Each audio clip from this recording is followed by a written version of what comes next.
आज आसतु आमे गोटे हेल्पफुल वीडियो देखिबा। माने आपण मानकर सिंक जदि जाम हेउथबो बा पानी आपण मानकर धीरे धीरे जाउथबो ताले आपण माने कोन घरोई उपाय करि परिबे। ताले चलंतु वीडियो आरंभ करिबा। Hi friends, good afternoon. आपण मानकु समस्त को मो तरफ नमस्कार। आशा करछि आपण माने समस्त भलरे थिबे। मु भी भलरे अछि। चलंतु वीडियो आरंभ करिबा। किंतु वीडियो आरंभ करबा पूर्वरु आपण मानकु तो कोन करिया पई पड़े आपण मान तो जानि करलेनी।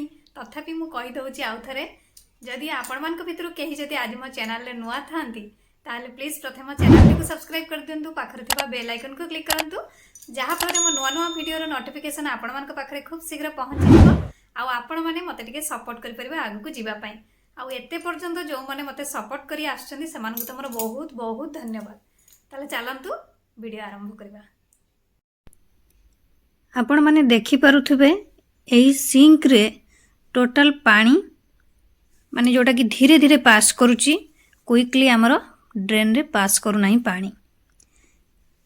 आमे एबे कोन करिबा, हमकु तो गोटे एबे बोतल दरकार, ता सहित हमकु किछि सॉल्ट दरकार। आपण माने जते मोटा टाइप रो सॉल्ट नेबे बेटर, नहले आपण माने घरे जोटा नॉर्मली यूज करछन ताकू भी नहीं परिबे। सेथिरु आपण माने 2 चम्मच सेही सिंक रो ड्रेन रे आपण माने देबे। ता सहित आपण माने 1 चम्मच बेकिंग सोडा देबे।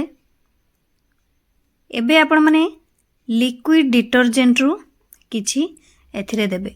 ये आपण मानकर चॉइस हिसाब रे आपण माने जो ब्रांड रो नौचंद भी नहीं परिबे। एबे आपण माने कोन करिबे, गरम पानी एथिरे ढालिबे। गरम पानी परे आपण माने बोतल रे किछि पानी भरी नेबे।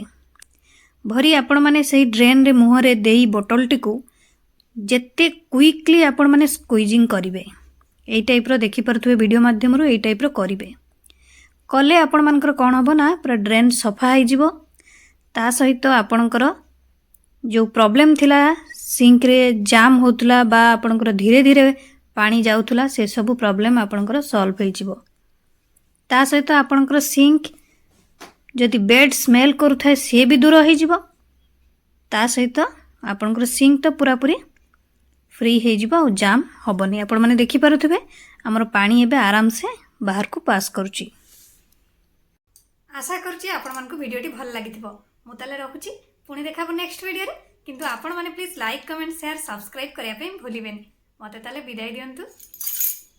नमस्कार।